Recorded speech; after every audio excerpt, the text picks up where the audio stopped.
Olá, boa noite. O ND de hoje vai falar sobre economia. Hoje você vai ter a oportunidade de entender um pouco mais sobre as criptomoedas. A novidade tem atraído muita gente a esse tal mundo virtual e é a nova febre do momento do país. Mas como todo investimento, tem riscos e a falta de informação tem feito gente perder muito dinheiro.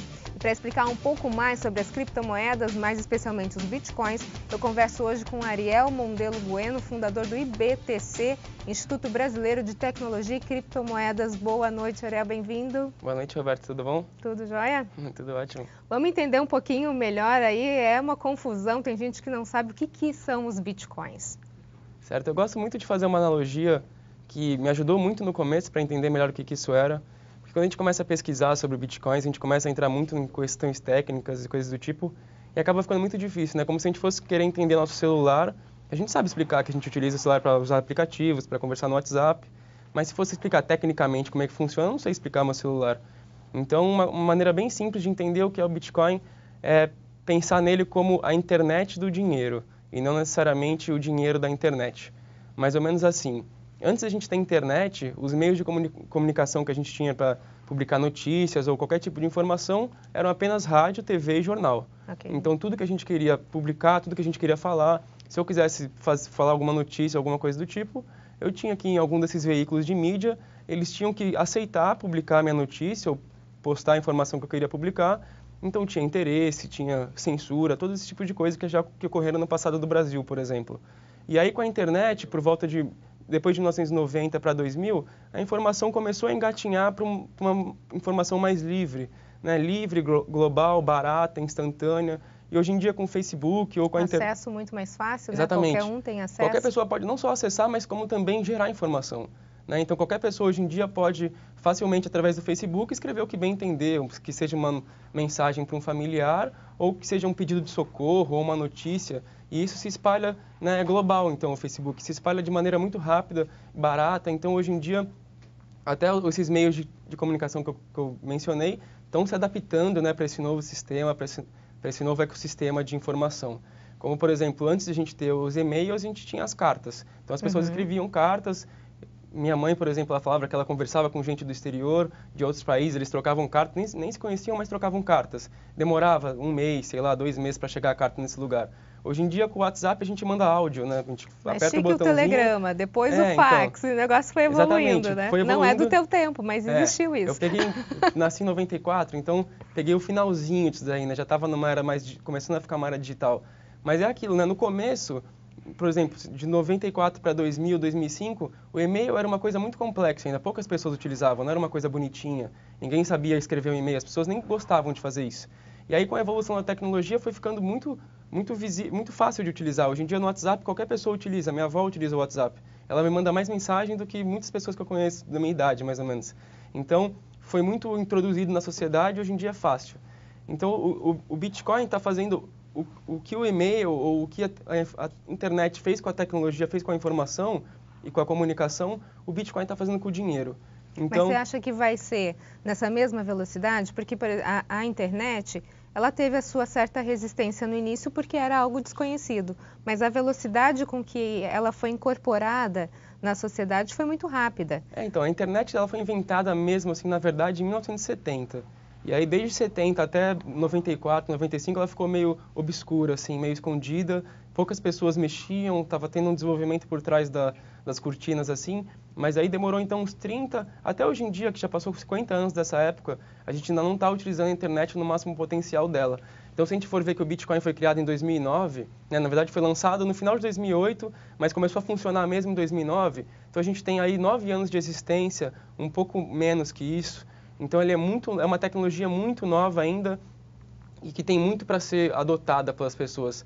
A gente tem uns dados que mostram que as grandes empresas, né, por exemplo, grandes investidores, o grande mercado financeiro global ainda não conseguiu entrar nas criptomoedas propriamente ditas porque eles não podem investir grandes quantias de dinheiro nisso por ser um mercado arriscado. Então, a gente tem, hoje em dia, um grande número de pessoas do varejo, então pessoas comuns, que nem eu e você, que estão investindo em criptomoedas antes das grandes empresas. Por isso que ainda é um mercado que tem muito potencial de crescimento. E você acha que essa vai ser a tendência?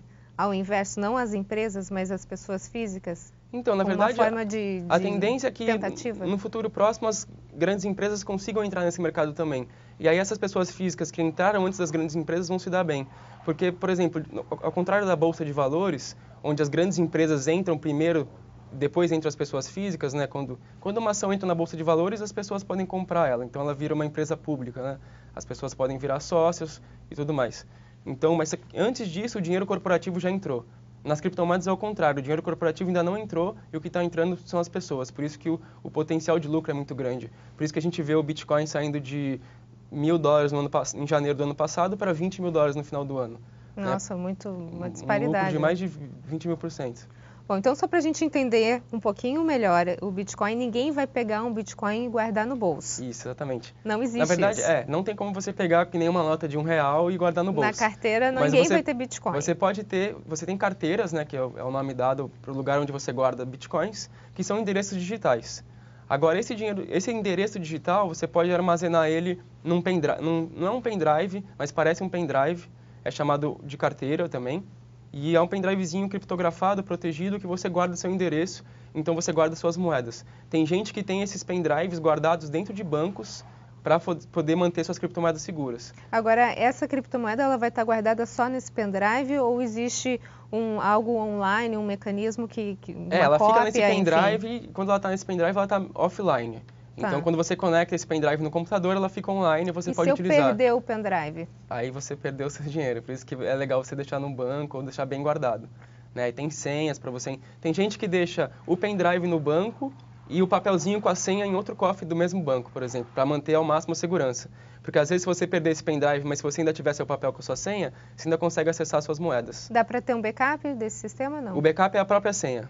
Ou seja, perdeu, já era. Isso, exatamente. Então é algo que é uma forma diferente, na verdade. Bem diferente. Hoje é um empoderamento das pessoas tomando controle e posse do seu próprio dinheiro. Né? A gente deixa nos bancos atualmente, então hoje em dia com o Bitcoin você controlaria a sua própria carteira. Então cabe a você a responsabilidade de tomar cuidado com isso, de manter sua carteira segura, manter essas criptomoedas seguras, ao invés de dar essa tarefa a uma terceira pessoa, que seria um banco no caso.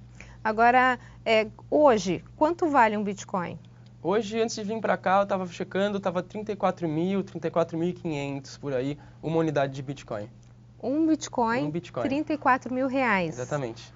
Ou seja, você que está querendo comprar um Bitcoin pode começar a economizar R$34.000. Não, na verdade, você pode investir já quantias a partir de R$50. Então, com R$50 você já consegue investir em Bitcoins. Centavos de Bitcoins, é isso? Mais ou menos? Se a gente fosse... você consegue pegar essa uma unidade e dividir em até 8 casas decimais. Então, é como se você tivesse R$1 dividido em 8 casas decimais. A gente não utiliza isso, a gente só utiliza no máximo 5 centavos, né, que é a moeda moeda mais barata que a gente usa hoje em dia, que a gente não usa mais moeda de 1 centavo. Mas o Bitcoin a gente consegue dividir em 8 casas decimais. Então, a partir de R$50 eu já posso comprar Bitcoins? Sim, por causa das corretoras, né? A gente compra... Para você investir em criptomoedas é bem simples. Você precisa de um computador ou de um celular, conexão com a internet e documentos para você poder fazer cadastro numa corretora. E fazer cadastro numa corretora é a mesma forma que você abre conta num banco ou num banco digital. Você coloca seus dados, mostra seu documento, tira uma foto do seu documento, uma foto sua segurando seu documento, eles pedem essas identificações. São práticas que eles fazem para não permitir lavagem de dinheiro e coisas do tipo. Então, eles fazem um cadastro um pouco mais elaborado, um pouco mais exigente, para prevenir que você utilize as corretoras para fazer alguma fraude financeira. Então, esse prazo para eles verificarem seus documentos demora um dia, em média. Depois daí, você pode depositar a quantia que você quiser e negociar as criptomoedas da sua maneira. Só que eles permitem a partir de R$50. Então, se você tiver 20 para depositar, eles não vão aceitar. Mas R$50 já aceitam. Ok, no próximo bloco a gente continua a falar sobre Bitcoins. Nós voltamos em instantes. Até já. Notícias em Debate está de volta e o nosso assunto de hoje é Bitcoin, as criptomoedas. E sobre isso a gente conversa com Ariel Mondelo Bueno, fundador do IBTC, Instituto Brasileiro de Tecnologia e Criptomoedas. Ariel, a gente está tentando entender o que são os Bitcoins. Você falou as pessoas compram em algum lugar. Eu queria entender isso. Onde se compra? Existe um banco ou é tudo pela internet? Como é que funciona? Existe um banco virtual? Quando o Bitcoin foi criado, a intenção dele, né, o próprio nome dele é um sistema de dinheiro digital ponto a ponto. Esse é o nome, Bitcoin, um sistema de dinheiro digital ponto a ponto. quando eles dizem ponto a ponto, quer dizer que é P2P o nome, né? Então, a pessoa com pessoa negociando diretamente. Isso quer dizer que a gente não precisa de uma terceira parte nessa negociação. No caso do mercado financeiro, bancos ou qualquer outra entidade financeira que fica ali garantindo essa transação. Então, a ideologia das criptomoedas mesmo é que a gente conseguisse comprar diretamente de uma pessoa, sem precisar entrar num site ou qualquer coisa do tipo. Por exemplo, eu tenho meus bitcoins, eu quero vender meus bitcoins, você quer comprar seus bitcoins, você compra diretamente de mim. Você me dá seu dinheiro e eu te transfiro para sua carteira. Só que é muito inviável ainda no sistema que a gente vive, por conta da confiança que a gente tem que ter. Você ia me dar seu dinheiro, você ia ter que confiar em mim que eu vou te enviar essas criptomoedas para sua carteira. Então, com essa necessidade de ter essa confiança, de ter alguma coisa garantindo essa transação de criptomoedas, sendo que a gente ainda não pode negociar diretamente só criptomoedas, porque não é o que é utilizado globalmente, a gente ainda utiliza real, ainda utiliza dólar, ainda utiliza bancos. Você acha que vai chegar o dia em que o dinheiro físico e os dinheiros dos países que a gente conhece não vão existir mais e vai virar tudo dinheiro virtual? Sim, com certeza, porque o dinheiro que a gente utiliza é muito frágil, né? É uma tecnologia muito ultrapassada. A gente tem inflação do real todo ano. Por exemplo, a Venezuela está passando recentemente por uma crise financeira, onde o país sofreu uma inflação de 2.000%. Então, é o seu dinheiro todo dia valendo cada vez menos por conta de práticas ruins administrativas de governos, né? Então, a gente tem hoje em dia um governo administrando uma moeda, que é o real, que ela não tem um lastro, né? O lastro seria garantir que essa moeda não seja emitida deliberadamente. Né? Então, o Bitcoin não tem isso. O lastro do Bitcoin é a própria tecnologia. Então, quando programaram o Bitcoin, eles programaram para existir 21 milhões de unidades. Então, isso quer dizer que nunca vão existir mais de 21 milhões de Bitcoins. Então, tá. Quem inventou o Bitcoin, ele é o detentor dessa moeda, correto? Não, é descentralizado. Essa é a grande questão. Não existe uma pessoa que é dona ou um banco central que controla isso. Quem controla a criptomoeda são as próprias pessoas que utilizam. Então já tem esse valor no mercado, 21 mil. É como, imagina que criaram 21 milhões de bitcoins e colocaram numa montanha. E aí as pessoas têm que ir lá minerar, então bater com uma enxada lá na montanha para retirar esses bitcoins. Hoje em dia já existem 17 milhões em circulação. Então quer dizer que ainda tem 4 milhões presos lá para serem retirados. Eles são liberados a uma taxa de 12 bitcoins a cada 10 minutos. Mas aí eu vou comprar de alguém. De alguém. Não de alguém que já tenha. E se eu quiser tirar desse montante que ainda está lá? Aí você tem que minerar. Aí que entra a mineração. O que é minerar? Então, minerar é bem complexo assim, mas para tentar explicar da maneira mais simples possível, uma mineradora é um computador que está fazendo o sistema do Bitcoin acontecer, então ela é totalmente responsável por manter o sistema funcionando e seguro. Por fazer isso, né, existem várias máquinas interligadas que formam a rede do Bitcoin. Para ter uma noção, esses computadores hoje em dia já têm uma potência maior do que se a gente juntar os computadores dos 10 mil bancos que existem no mundo. Então, o Bitcoin já é maior que todos esses 10 mil bancos juntos em questão de poder computacional, segurança e, enfim, essa área da computação. Então, os mineradores eles ficam ali fazendo o sistema funcionar, confirmando as transações, protegendo o sistema e, por conta disso, eles recebem Bitcoin por recompensa. Né? É como se eles ficassem lá trabalhando numa mina e recebessem ouro por recompensa. É a mesma lógica. E eles recebem 12,5 Bitcoins a cada 10 minutos. Quando eles acertam, é mais ou menos assim, eles têm que ficar tentando acertar um nome de um bloco. A cada 10 minutos fecha um bloco. É uma pessoa que faz isso? É um computador. Um computador. Podia ser uma pessoa, mas é um computador. É que uma pessoa, imagina, eles têm que fazer mais de 1 trilhão de tentativas e erros de nome até acertar o nome desse bloco que tem a cada 10 minutos. Então, para uma pessoa acertar isso, seria praticamente impossível. Né? Então, a gente tem supercomputadores que trabalham só para isso. Agora, qual o nível de falha? O quanto isso pode dar errado? A falha Você falou que a segurança é bastante... Então, é um sistema justamente antifrágil, né? Uma coisa antifalhas. Por conta dessas... Porque, assim, para você poder contornar isso ou corromper isso ou alguma coisa do tipo, você precisa ter um poder computacional maior do que esse poder que sustenta essa rede. Então, imagina, se já é mais poderoso que os 10 mil bancos juntos, para você ter um poder computacional maior que esse, para poder gerar uma falha dentro do sistema, é quase impossível. Agora, como é que fica a questão dos hackers, por exemplo? Então, os hackers não conseguem hackear o sistema do Bitcoin. O que eles podem hackear é, por exemplo, você tem uma conta numa corretora e você tem seus Bitcoins lá dentro. Eles podem hackear o sistema da corretora e se os Bitcoins estiverem online, eles conseguem roubar.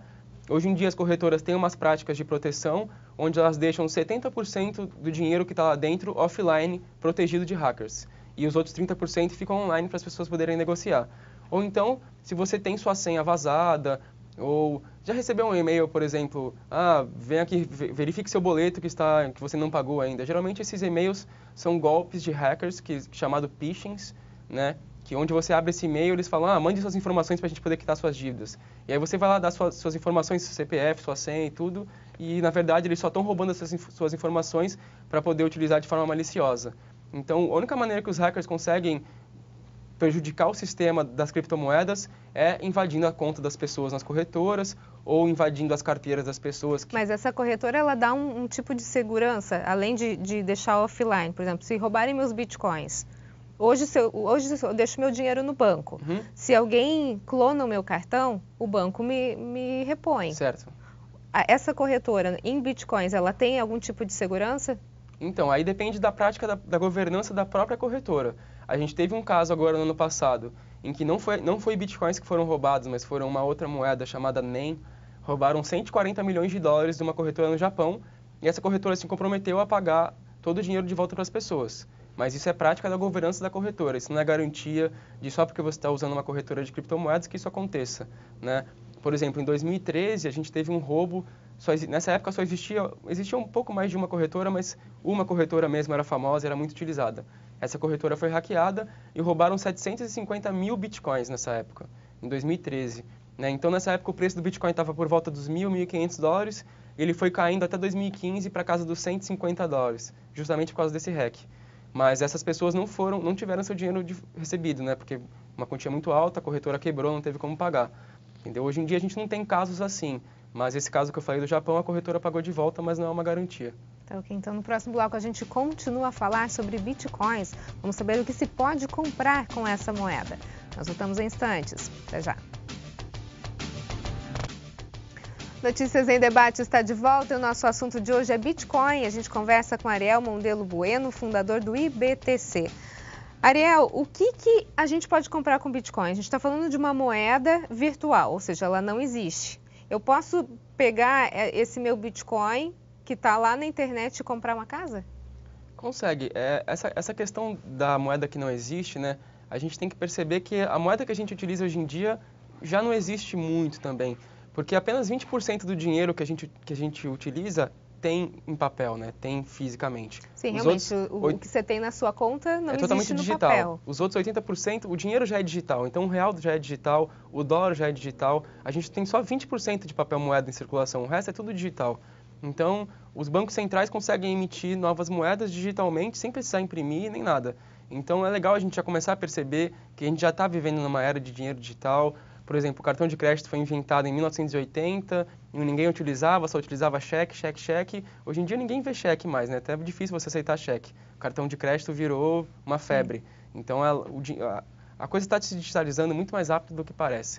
Mas para comprar coisas propriamente ditas com Bitcoin, no Brasil a gente já tem hoje mais de 10 mil estabelecimentos que aceitam, né, Bitcoin como forma de pagamento. O único problema é a taxa da transação do Bitcoin. Sempre que a gente faz uma transação com Bitcoin, a gente tem que pagar uma taxa. Essa taxa, hoje, está por volta dos R$3, R$2. Então, por exemplo, não importa quanto dinheiro eu estou transferindo, não importa se é R$10 ou se é R$1 milhão em Bitcoins. A taxa que eu vou pagar é a mesma. Então, se eu for comprar um cafezinho, não é interessante eu comprar um cafezinho e pagar R$2 de taxa. Esse já é quase... Aí, desculpa, não entendi. Você vai comprar o cafezinho em Bitcoins. Isso. Você não tem cartão. Você vai ter que ter o seu pendrive? Não, você tem, com o seu celular você consegue ter. Hoje em dia o pendrive foi uma opção só, é a opção mais segura de você guardar seus bitcoins. Você pode ter carteira no seu próprio celular, sabe QR Code? Aquele Sim. meio código de barras? Com o QR Code no meu celular, você com seu celular aí, você só coloca a sua câmera no meu celular e já transfere diretamente para você ou vice-versa. Então é muito rápido, em 10 minutos eu consigo transferir qualquer quantidade de dinheiro para qualquer lugar do mundo. Tá, e a gente vai entrar de novo na questão da segurança. Roubaram meu celular. Aí ele vai ter que saber a sua senha. Precisa ter tem uma segurança trama lá dentro. Isso. É que nem roubam seu celular e você tem seu aplicativo do banco. Okay. Você tem sua senha, além disso você ainda tem o seu token. Né? Então, nas carteiras de criptomoedas você tem a sua senha e você também tem o seu token. Então ele vai precisar dessas informações. Não é tão simples assim, né? Só roubar o celular também tá... Agora, já teve casos, por exemplo, de crimes mesmo, de repente um sequestro em que as pessoas pedem o resgate em Bitcoin? Já existiram alguns crimes relacionados com isso, ainda mais quando o Bitcoin começou a ficar muito em evidência, né? As pessoas viram, ano passado começou com o preço de R$3.000, R$2.500, chegou até R$70.000 no ano passado. Né? Então, quando começou a ficar muito em evidência, as pessoas que trabalham com isso começaram a correr certos riscos, né? Tiveram casos de donos de corretoras que tiveram sua família ameaçada, tiveram até sequestros propriamente ditos, que o pagamento foi feito em criptomoedas. Né? Mas aí, como é um resgate virtual, eu não consigo rastrear para onde está indo? Eu não vou deixar uma mala de dinheiro em algum lugar. Então, é interessante das criptomoedas é que, né, é uma ideologia que traz a transparência, né, como uma peça fundamental, a transparência e a privacidade. Então, a gente não precisa dar tantas informações assim, como, por exemplo, quando eu vou fazer uma compra na internet, que eu dou meu CPF, meu endereço, meu nome completo, enfim, todos os meus dados. Para fazer uma transação de criptomoedas, eu só preciso do seu endereço, e aí nesse endereço eu vou depositar as criptomoedas. Só que é totalmente transparente, então eu consigo ver a qualquer momento de onde está saindo esses bitcoins e para onde eles estão indo. Eu posso não saber exatamente onde fica o seu endereço, mas se eu fizer uma investigação, fizer uma triangularização de informações, eu consigo encontrar de onde isso veio. Então, no caso de um sequestro, é possível você saber para onde esse dinheiro está indo? É possível saber onde esse dinheiro está indo, só que é um trabalho bem árduo para você realmente descobrir onde que é, e ele pode pulverizar esse dinheiro, né? Então, por exemplo, eu posso transferir para a sua carteira e depois você vai pulverizar para diversas outras carteiras, que vai dificultar muito encontrar de onde isso veio. Uma pessoa, por exemplo, ela pode deixar de herança um Bitcoin? Você falou no início do bloco que a sua carteira seria o pendrive com a senha. Isso. Perdeu, já era. Vamos supor, uma pessoa que tem bitcoins, mas ela morreu, não deixou no testamento, enfim, ou deixou no testamento os bitcoins, mas os herdeiros não sabem onde está, nem o pendrive, nem a senha. O que acontece? Esse dinheiro se perde? Então, é uma pergunta um pouco complexa, assim. Se for parar para pensar, se ninguém souber que essa pessoa realmente comprou os bitcoins, dificilmente eles vão conseguir resgatar essa herança, até porque não vai dar para saber que essa pessoa comprou essas criptomoedas. Mas, de alguma maneira, por exemplo, a partir do momento que eu faço uma compra numa corretora, eu estou dando informações ao Banco Central, então o Banco Central está sabendo que eu estou fazendo uma compra em criptomoedas, então isso está registrado. Se de repente tivesse nas corretoras essas criptomoedas, os familiares conseguiriam resgatar essa herança facilmente. Agora, se ele tiver comprado fora de corretora, guardado numa carteira, uma coisa mais obscura assim que ninguém ficou sabendo, dificilmente eles vão conseguir resgatar essas criptomoedas. A não ser que ele guarde num banco e aí as pessoas vão lá no banco e conseguem resgatar o pendrive. Ariel, a gente está no finalzinho do programa, bem rapidinho. Eu queria entender como é que a pessoa ela pode ganhar dinheiro, o quanto se pode ganhar e o quanto se pode perder. O quanto se pode ganhar e quanto se pode perder é difícil prever, né? O Bitcoin, por exemplo, ano passado, se você tivesse comprado em janeiro por R$2.500, hoje em dia está custando R$35.000, então o seu investimento teria multiplicado por mais de 10 vezes. Ele chegou a custar 2,5? Em janeiro do ano passado estava custando 2,5. Em 2016 estava custando R$800. Né? Então, hoje está custando 35 mil e já chegou a custar 70 mil em dezembro e janeiro. Então, isso quer dizer que o potencial de lucro ainda está muito grande. Hoje em dia, a gente está numa área boa para comprar justamente porque passou por uma correção. Né? Então, tem uma alta, depois tem uma correção e o preço se estabelece num patamar mais baixo. Né? Se você for ver o gráfico do Bitcoin, ele já passou por isso mais de 13 vezes, dessas correções de chegar num valor muito alto, cair 70%. Né? Tem que ter estômago para investir. Tem que ter estômago, muita inteligência emocional e gestão de riscos. Saber que você está arriscando o seu dinheiro num ativo de altíssima volatilidade, que da mesma maneira que pode subir 10, 15 vezes, ele pode cair, dividir por 2, por 3, por 4. Então você tem que estar preparado para isso. Tá ok, então, Ariel, muito obrigada pelas suas informações. Notícias em Debate fica por aqui. Uma ótima noite para você. Até mais.